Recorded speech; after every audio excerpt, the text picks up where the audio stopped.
Ang lahat po ay magsiluhod bilang tanda ng paggalang sa banal na espiritu sa katauhan ng ating mahal na Apo Conching.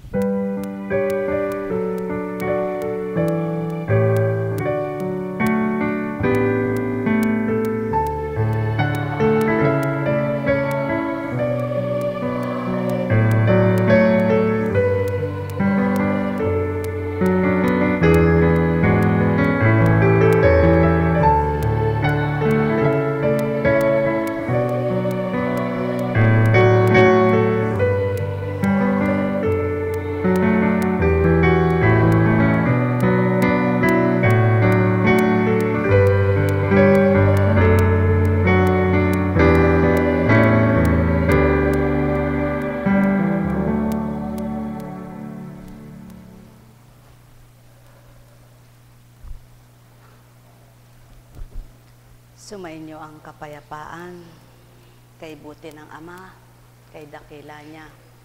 Ang wika nga, wala sa dami, para makakuha siya ng mga hihirangin at pipiliin niya. Kundi, sa kakarampot man, kung kaisa ka niya, kasama ka na. Puri ng Ama, pagharian kayo.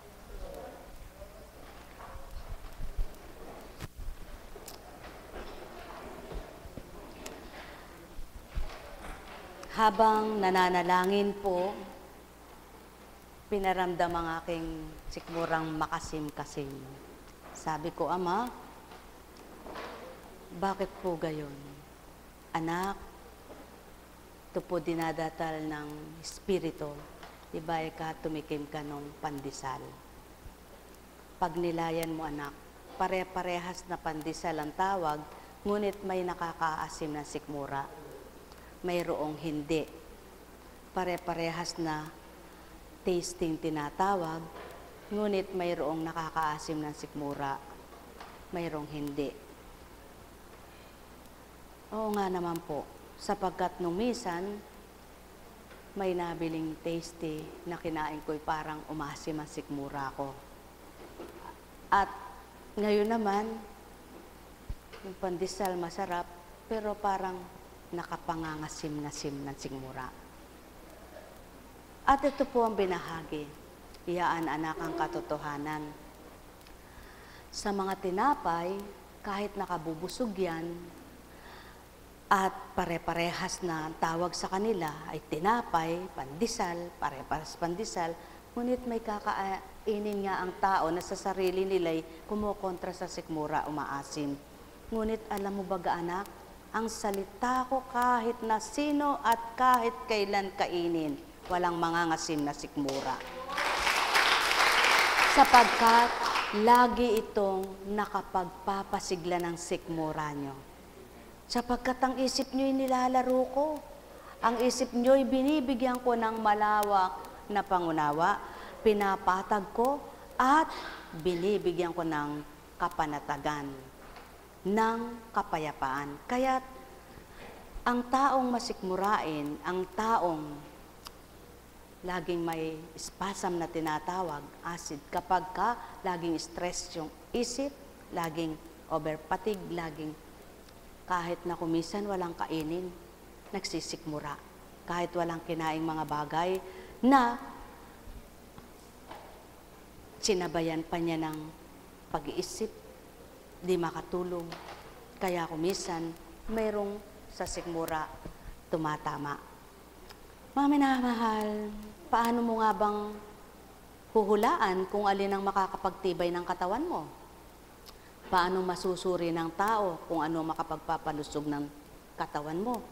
Kahit sabihin nilang, ito, kumain ka ng mga green leaves, vegetable, pampalusog, pampasigla. Binalik naman po ito ngayon sa akin. Nang kasalukuyan itong dambanay ginagawa, may mga foreigner na dumating, Indiano, mag-asawa.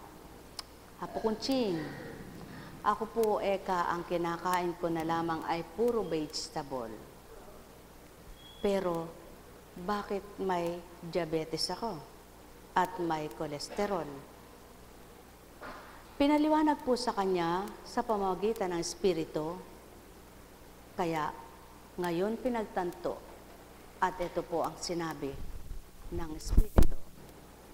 Anak, paano nyo nga masasabi na ito ang dapat kainin nyo, itong dapat kainin nyo, itong dapat kainin nyo, itong dapat kainin nyo, sapagkat ito makakapagpalusog, ito hindi makakasama sa inyo. Hindi nyo alam. Subalit kayo mismo, masusuri nyo, kung ang kinain mong yaon nakasama sa iyo, huwag mo na ulitin. Subalit kung nakakabuti, huwag mo namang miyat-miyay kainin, sapagkat ang labis ay hindi rin mainam. Kaya, kanina po, habang kumakain naman ng pink salmon na sinigang, dati po hindi ako kumakain nun eh. Nung matikman ko po yun sa Japan, masarap pala. Sabi ko, malansa kasi yan eh, kaya ayoko. Hindi po, hindi malansa. Sabi, ay di, tinikman ko, aba, masarap nga. Ngayon, hinahanap na ng bibig ko, pag sinigang, masarap pala, Subalit kanina, tinuran, anak, makolesterol din yan, pag sobra. Ganun po ba? Akala kasi ng iba, pag sinabi, mag-isda ka na lang, para hindi ka tumaas ang presyon. Hindi rin pala ligtas sa kolesterol pag isda, galunggong, bangos, yung mga tinatawag na berry baga. Ay yung mga taba-taba. Pag araw-araw ay kinain mo yan, siguro pag naipon ay talagang kolesterol labas niyan. Bad cholesterol, high cholesterol. So, ibig sabihin, doon pinakikita ng Ama, tanging siya lang ang nakapagpapalusog ng katawan. Tanging siya lamang ang makapagpapatibay ng katawan. Tanging siya lamang ang makapangangalaga ng katawan. Ang dapat lang gawin, huwag mo nang pakaisipin. Ilagak mong lahat sa Kanya at ipagkatiwala nang lumalakas ang loob mo, nang tumitibay at tumatapang ka, sa gayon, ang maghapon mo, ang magdamag mo, payapa pa rin. Buhay ba? Buhay po ba ang Ama? Kaya sa makatwid, tunay na ang nakapagpapayapa pala ay ang mga salitang banal. Pawang katotohanan, mga minamahal. Ayaw lamang sundin at ayaw lamang tuparin ng tao, lalong ayaw lamang paniwalaan. Subalit, kayo, suriin ninyo at subukan ninyo.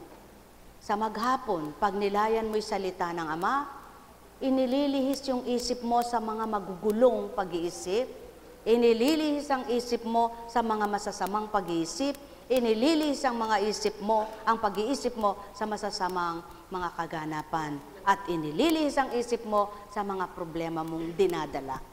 Sapagkat ang nangunguna, yaong Espiritu ng Ama na naghahayag sa iyo ng Kanyang banal na salita upang payapain ka at mapatag ang kalooban mo. Kaya naman, kahit sa kabila ng ikaw ay may dinadala, nakapagpapahimbing sa iyo, yaong pagtitiwala mo, pananalig, pananampalataya mo sa Ama. Kaya sa buong magdamag, pagkatapos mong nanalangin at pinagnilayan ng salita niya, hindi mo namamalayan, nahihimbing ka na. Subalit pag nilayan mo ang nagaganap sa buhay mo, nawawala ang antok mo, nagugulo isip mo, nawawala ang pandama mong mabuti, kaya nagiging balisa ka. At yaon ang hindi nababatid ng tao, kaya't maliwanag ang patutuo sa banal na aklat na ito, ang salitang banal ay nagbibigay buhay. Pumapayapa ng kaisipan, nagtataglay ng kagalakan, sapagkat ang liwanag ng kaisipan mo doon nananahan sa salita ng Ama. Buhay ba ang Ama? Kaya maliwanag din ang patutuo. Kung ikaw ay may dalahin, pasanin o problema, huwag maski kanino na lamang. Huwag basta-basta sa taong katulad mo. Kapwa mo'y dadaing at doon ay mananambitan ka. Dili kaya naman ay magkukwento sapagkat di lahat ng kapwa mo makaaabot ng dinadala mo. Makakaunawa ng sinasabi mo, tatanggap na totoo sa iyo. maliban ng kapwa mo, kaisa mong may takot sa akin at mayroong pagmamalasakit sa kapwa-tao. Sapagkat siyaon ay magkakaisa kayo sa akin at kapwa magkakasundo kayo, kaya't maliwanag ang aking tunuran, 1, 2, 3, tigit pa, kayo yaking dinirinig, kayo yaking diringgin. Maliwanag ang pawang katotohanan, kumisan nagaganap sa buhay ng tao ay ayaw niya. Ngunit, kung ito ang naging kaganapan na, paano mo pa ito tatakwil, paano mo ba ito tataligdan? Hindi ba't dapat ito iharapin mo? Ngunit kasama ng Ama at ikaw, sa pamamagitan ng Espiritu niya, kayo ay makipagniig, makipagtipan, naganap sa kanyang Espiritu. Buhay ba ang Ama? Kumisa ng tao, hindi pinagninilayan ang mga nagaganap sa buhay. Nakukuha pang magdamdam, nakukuha pang maggalit, samantalang kaakibat na ang kapwa niya sa kanilang mga dalahin na wala naman kasalanan ng kapwa niya. At kung tunay na kilala ang Ama, sa halip na kung ano-ano, magdamdam, maghinanakit, magalit, dapat dumulog pa sa Ama. Manambitan sa Ama. Sa halip na magdamdam, magalit, magsalita ng kung ano-ano sa isip, wala na. Dapat kababaan na ng loob ang gagawin. Subalit, maraming tao, problema niya, pinapoproblema sa iba, pagkatapos magagalit pa at hindi makaharap sa Diyos Ama para manambihitan at manikluhod sa Kanya. Dapat ikaw na may taglay na dalahin, ikaw ang manguna na mangunyapit at magpakababa kang ganap sa iyong Ama. Sapagkat siyang tunay na nakababatid ng kalahat-lahatan at siyang tunay na nakasisilay ng dapat mong gawin. At dapat mong tupdin, yaon ay dapat mong suungin. Sapagkat wala namang hindi tatawirin at makatatawid kapag siya ang kapiling. Buhay ba ang Ama? Mga minamahal,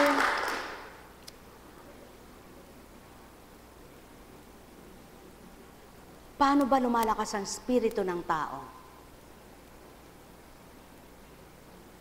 Oo, dumaratal ang pagkataong isipan, dumaratal ang damdaming katauhan. Subalit, kung tuwirang tanggap mo at kilala, nakilala mo nga't tinanggap na ang Ama, damhin mo siya sa tuwina. Huwag ang pandama mo bilang tao ang pairalin at pasusuong mo sa kapwa mo ang hindi dapat niyang sinusuong. Subalit, kung naganap yaon dahil sa pagmamahal, gawin mong marapat na matuto ka rin makisuong sa laban. Mga mahal, katotohanan ng sakit tinuturan. Sino nga ang magiging matatag at matibay kung wala ang katotohanan ng Ama ang magbibigay lakas at siglak at ninuman? Sino nga makatatawid sa hirap ng pag-akbang? Sino nga ang makakakaway kung nasa ilalim ang nilalangoy? At sino nga ang makalilipad? Wala ni isa man. Subalit, sa alapaap ka man magdaan, mayroong paraang ikay sakyan. Sa karagatan ka man magdaan, may paraang ikay sakyan. Sa patag ka man magdaan, may paraang ikay sakyan. Sa makatwid, ang lahat ng paraan pinagkikita ng Ama at binabahagi niya upang do'y sumakay ka. Kaya't sakyan mo ang kanyang katotohanan, makisa ka sa kanyang katapatan, gawin mo ang katotohanan ay maging iyo at maging kanya ay iisa lamang. Doon, lahat ng sandali, makikita mo, kapiling mo at kasama, di kay niiwan, isasadyad sa lahat ng tutunguhan. Mga mahal, sumainyo ang kapayapaan. Tulad ngayon, konting ulan, sabihin may bagyo, nakakatakot bumiyahe. Kaya salamat sa mga taga-Bustos. Kahit may bagyo, tinatawag, naririto pa rin sila. Salamat sa mga nakasinggel lang. Hindi alintana, kahit umuulan, ang Ama ang maghari sa inyo at magsadsyad ng pauwi nyo. Sapagkat siya naman ang kaligtasan, siya ang buhay at lakas. Sa kanya'y lagak, siya ang mangangalaga. Mga minamahal, sabi nga, gulay man, prutas man, isda man, karne man, pare-parehas na nakabubusog yan. Subalit, hindi lahat ay pare-parehas ang dulot sa katawan. Kaya't iba-iba ang lasa nila, iba't iba rin ang katas nila. Sa makatwid, pare-parehas man ang papasukan ng mga kinaing ito, ngunit magkakaibang isip, magkakaibang damdamin ang mga kumakain. Kung di magkakaisa sa Ama, di pa rin nila ikasisiya ang mga bagay na kinakain nila. Sapagkat bibig ang lumalasap, ngunit puso'y wala, kaya hindi pa rin maunawaan kay biyaya ng Ama. Buhay ba ang Ama? Sumayin niyo ang kapayapaan, pagharian kayo. Subukang pakinggan nyo araw-araw ang lahat ng mensahe kung may pantay-pantay at pare-parehas iyan. Tamang mayroong hinuhugot o dili kaya'y kinukuha ilang katagang parehas lang. Subalit ang tunay na pinakabuod at pahayag ay magkakaiba sa bawat araw. Sa makatwid, hindi tulad ng siramplaka ang mga aral ng Ama na paulit-ulit at yaon at iyon pa rin. Kaya't ang bawat araw ay mahalaga sa mga anak niyang kumikilala at naghanap ng katwiran niya, may pagnanasang pakinggan ito sa tuwina. Ang may pandinig ay nakarinig. Sumayin niyong kapayapaan, pagharian kayong lubos. Nekkarameneyahanam, nekkarameneyahanam, nekkarameneyahanam. Buhay po ba ang Diyos? Salamat sa Ama. Yan po ang patotoo. Kung sa dating buhay ko po yun, yung umasim na yun sikmura ko, magdududuwal na ako nun. Pero salamat, dinurog na ng Ama yung asim, eto na, wala na. Ade, dadaan ko na yun sa ihi, ano? Gano'n naman po Pag may nararamdaman ka, idaan mo sa pagtitiwala, tanggapin mo ang Amang dakila, ito'y mawawala. Buhay ba ang Ama? At doon makikita ang hiwaga. Kuminsan, mga minamahal, kami pong mga ginagamit, mga lingkod, ay binibigyan ng karanasan na pwede naming maibahagi sa inyo. Kaya may nangyayari sa amin para kami ay makapagbahagi. At yung mga malalakas ang loob, binigyan ng pangungusap ng Espiritu para makapaghayag at makapag-ulat, buong tapang nilang pinangangalandakan iyon. Dahil kahit nakapwa po mga alagad, ang mga hinirang ay hindi pare-pares na binigyan ng pangungusap. Kaya ang iba, nahiyang tumayo, nahiyang magsalita, pero may alam sila. Pero may babahagi sila. Sabi nga po, wag mo ikahiya ang kabutihan ng Ama. Kapag nahihiya kang ipangalandakan siya, hindi mo pa siya lubos kilala. Sapagkat kinikimkim mo lang dito, nahihiya kang ihayag. Nahihiya kang pagtawanan ka ng kapwa mo. Nahihiya kang pintasan nila. Bakit ka mahihiyang pangalandakan kung totoo? Bakit ka mahihiyang sabihin kung totoo? Bakit mo alalahanin ang kapwa mo? Ang sabi nga, kapag kakapwa mo ang inintindi mo at pinakinggan mo, talagang di ka makadidiretso. Totoong-totoo po yan. Walang pinagkaiba dun sa may akay din na kalabaw. Sumakay yung tatay. Inaakay nung kanyang anak. May mga nagsabi rin, walang kayang tatay na yan. Yung anak, ang tagahatak ng lubid. Siya kay ang nakasakay. Bumaba yung tatay. Ang anak ang pinasakay.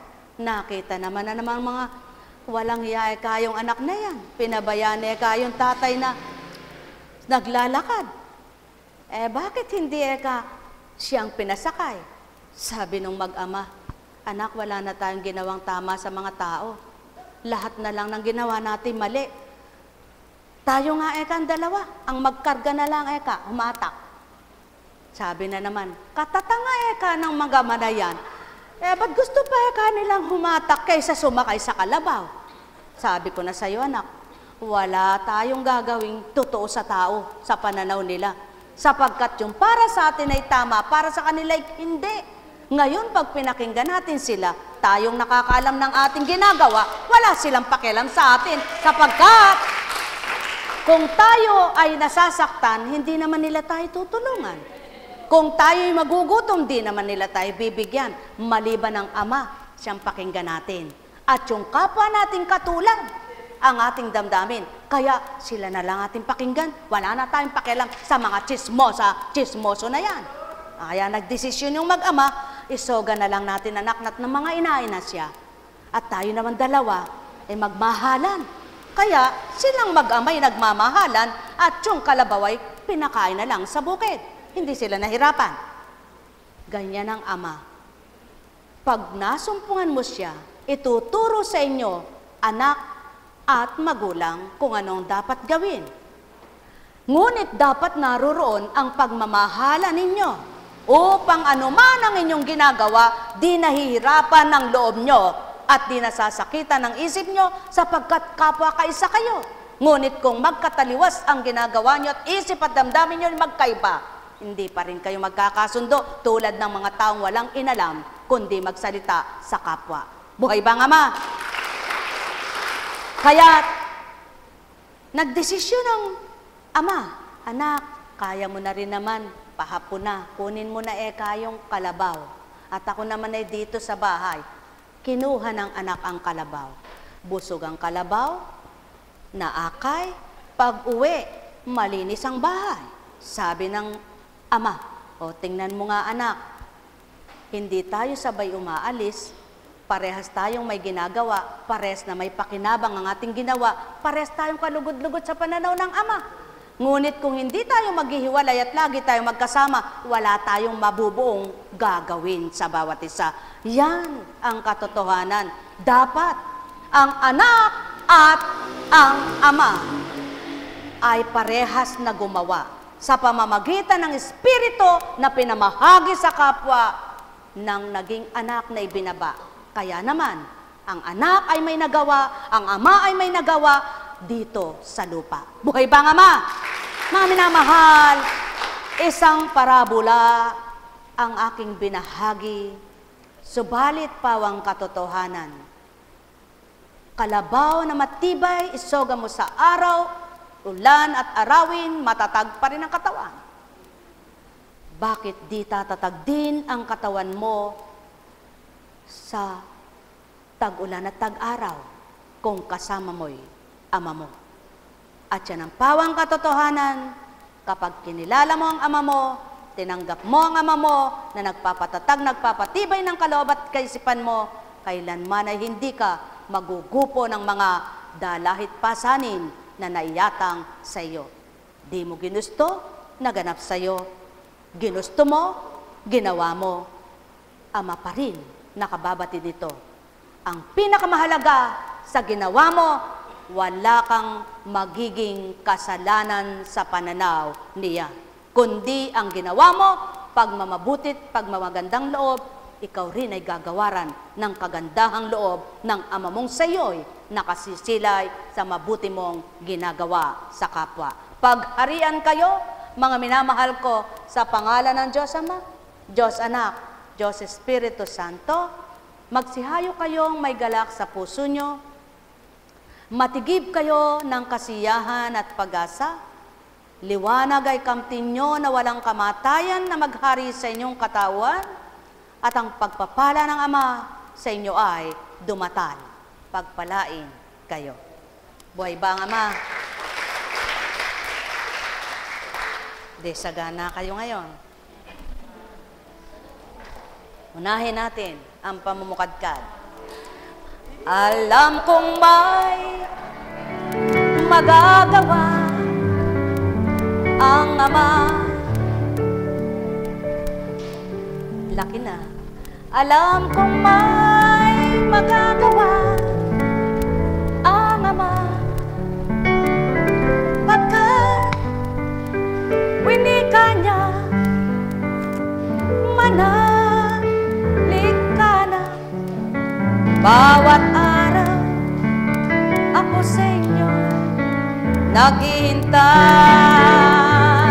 Alam kong dinggin kayo ng Ama. Alam kong diringgin kayo ng pagkat winika na, manalig ka na. Bawat araw ako sa inyo may nakalaan. Mayroong magandang mangyayari sa inyo, aking mga minamahal. Mayroong magandang mangyayari sa inyo, manalig o mangkin at tanggapin. Buhay ba ang Ama? Buhay nga ba ang Ama? Patuloy at patuloy at patuloy na walang katapusan ang paghahari ng Diyos Ama, Diyos Anak, Diyos Espiritu Santo, sa ibabaw ng mundo, sa katauhan ng mga tao. Kaya't patuloy damhin, kilalanin at tanggapin, makapaghaharing lubusan sa mga anak niyang sa Kanya'y nagmamahal. Buhay ba ang Ama?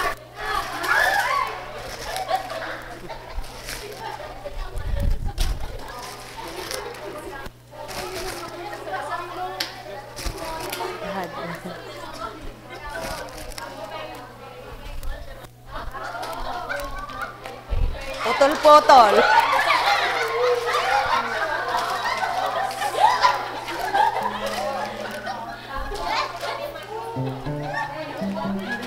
Pero ka na. Aba, Ama ako.